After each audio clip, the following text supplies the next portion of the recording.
Alors que la consommation énergétique mondiale s'accroît et que les ressources pétrolières s'amenuisent, les énergies alternatives s'imposent. Les biocarburants, sources d'énergie alternative et renouvelable, apportent des solutions.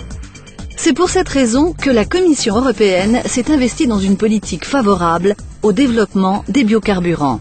La France, pour sa part, s'est impliquée dans une démarche proactive allant vers plus d'indépendance énergétique et pour répondre ainsi à de nouveaux enjeux. Les enjeux les plus importants sont de produire suffisamment de bioéthanol de façon à pallier à l'aménagement des ressources naturelles, donc du pétrole, de façon à apporter des solutions durables avec l'incorporation de bioéthanol dans les essences, ce qui permettra effectivement de réduire les effets de gaz à effet de serre et de pallier à la consommation qui est prévue au niveau des incorporations des essences en France. La GPM et la filière maïs s'intéressent à l'éthanol, notamment maïs, depuis plus de 10 ans. Mais pour avoir un projet, il fallait au préalable avoir mis en place un contexte économique et politique porteur. L'impulsion concernant ces projets bioéthanol est venue d'abord de l'Europe en 2003 avec une invitation à l'incorporation des biocarburants, mais également d'exonération fiscale. La France a pris le relais en 2005 par une volonté politique qui s'est concrétisée par des agréments d'unités, mais également une exonération partielle de la taxe intérieure à la consommation.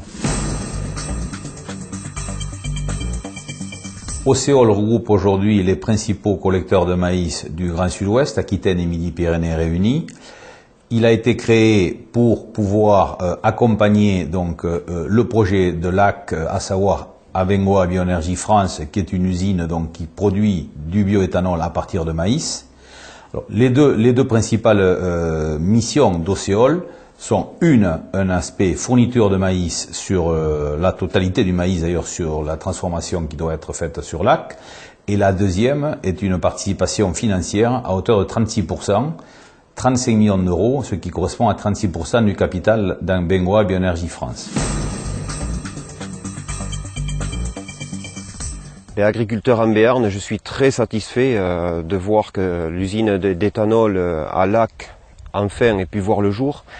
Nous sommes doublement satisfaits de par l'obtention d'un nouveau débouché qui compense un débouché traditionnel en amidonnerie que nous avons perdu.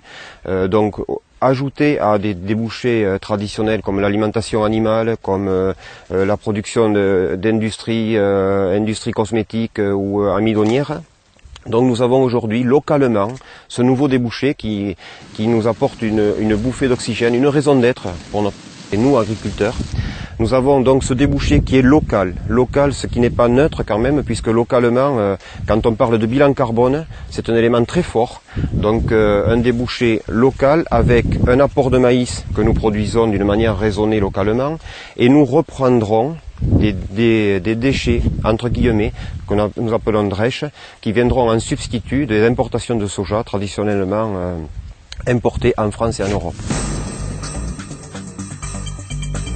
Cette unité de production de LAC est la première unité d'Abengoa Bioénergie en France, donc hors Espagne, qui permet de soutenir le développement durable de la société au niveau Europe et maintenir ainsi notre position de leader de production de bioéthanol.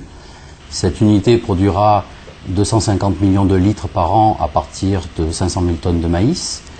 Elle permettra bien entendu de soutenir le taux d'incorporation dans les essences selon la volonté du gouvernement français. La création de l'unité de production de bioéthanol de Lac a un impact économique et social important. L'usine représente 200 millions d'euros d'investissement. Elle induit 75 emplois directs et une centaine d'emplois indirects qui se répartissent dans toute la filière. L'usine de Lac de bioéthanol dispose d'un certain nombre d'atouts qui, dans le contexte présent, méritent d'être relevés. On pourrait en citer 5. Le premier, c'est qu'elle est positionnée dans le sud de la France, c'est la seule usine dans le sud, donc elle va être près d'un bassin de consommation, et ça me paraît être important aujourd'hui, dans le contexte de la minimisation des transports. Donc elle est près de son bassin de consommation. Deuxième argument, c'est la production de protéines végétales, donc des drèches de maïs. 160 000 tonnes sortiront de l'usine quand elle sera en pleine capacité, ce qui contribuera à donner une meilleure indépendance en termes de protéines végétales aux producteurs agricoles d'animaux dans le Grand Sud-Ouest. Autre intérêt, c'est la cohabitation, ou le voisinage plus exactement, avec une usine de cogénération demain qui va être créée à partir de canne de maïs ou de paille de blé, c'est-à-dire de matières agricoles non alimentaires. Cette usine de cogénération a été validée par la CRE tout récemment et elle produira donc de la vapeur qui sera utilisée par un certain nombre de partenaires sur le bassin de Lac, notamment donc par l'usine de bioéthanol et laquelle usine fabriquera aussi de l'électricité.